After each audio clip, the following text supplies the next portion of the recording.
As a bard who has travelled the whole of the land, I am a herald known for my command of words and songs and my power to retain verses so long in my cavernous brain. For crowds that gathered in squares and in halls, I have told tales of kings and queens that I recalled, of the crowns that they wore and the babes that they bore. I have told of storms that tore through country and town, ripped roofs from houses and crops from the ground. I have told of plagues that claimed many lives and sung of the ships that sailed on the tides. Ballads of wars and heroes I sang, of axes that clashed and swords that clanged. The weight of history has sat in the vault of my brain, volumes of triumph and misery I could consult and then proclaim. So when I stood before the folks of Glen Greedy, it was clear, in my mind, they were expectant and needy, looking to me to bring them relief from their dismal lives full of toil and grief and little respite. Except for when I sang of the bold and the grand that exemplified the best of man and the events that shaped the fate of the land. And so, in expectation of finding the perfect jewel to dazzle the people waiting, I withdrew into the recesses of my mind, like I had done time after time, to seek in my treasury of tales. And that is when I failed. For though I had relied on my faculties so long, that was the night they inexplicably were gone.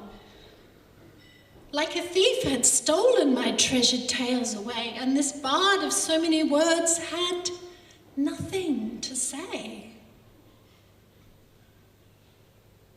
As I stood with my mouth agape, the gathered crowd were forced to wait. Again I searched and failed to find a tale of worth inside my mind. And I was forced to look outside. So I opened wide my eyes. I saw a family in black, the mother with a stoop in her back. And as her gaze lifted from the floor, I saw what I had missed before, deep sadness hiding in her eyes, the kind that comes from losing a child. And I remembered my visit the year just past, and a curly-haired girl who danced and laughed. She brought a sparkle to the eyes of those around, and now that spark, well, it had gone out. As I expressed my sorrow out loud, a murmur of assent passed through the crowd, and I bid the family to speak of her ways and the joy she brought to their days. No princess was she from a fine family tree, but their words were woven by me into a song in her memory. And then I noticed that the faces of many men that I recalled were now missing, not there in the hall. And I thought of the war just ended in June and the many lives lost much too soon. Then I saw that the wives looked as strong as stone from grieving and heaving the workload on their own. And I bid them to speak of the loss of their men and how their lives had changed since then.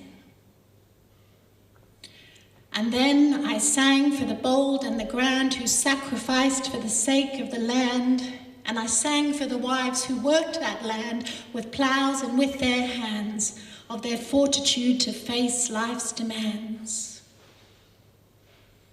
And once we had honoured trial, loss and pain, I asked how it was they could feel joy again. And they spoke of the gifts in their daily lives that made their hearts lift and their spirits rise. And when they were done, before too long, I had woven their words into this song.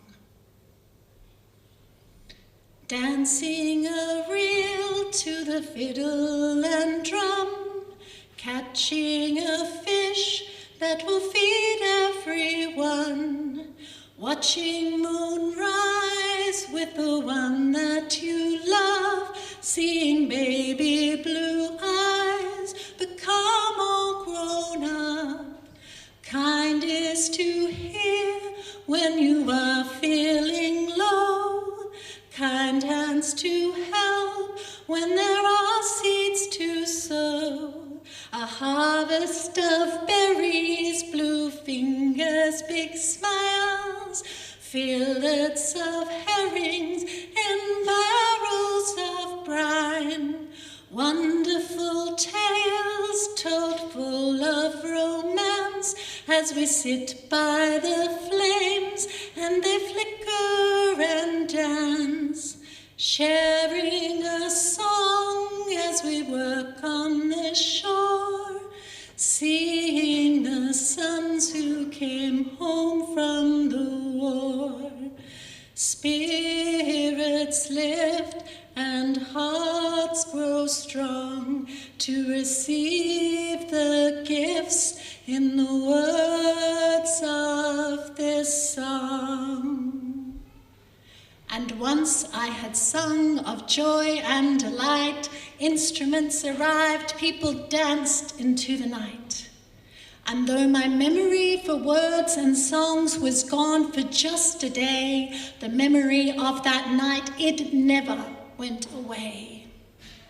Sometimes I still tell of kings and nobles of renown, but now I'm known to speak and sing of those without crowns. Yes, now I tell of the humble who are grand and exemplify the very best of woman and man, those with strength and beauty in their spirits and their hearts. Their tales are now proclaimed by this bard.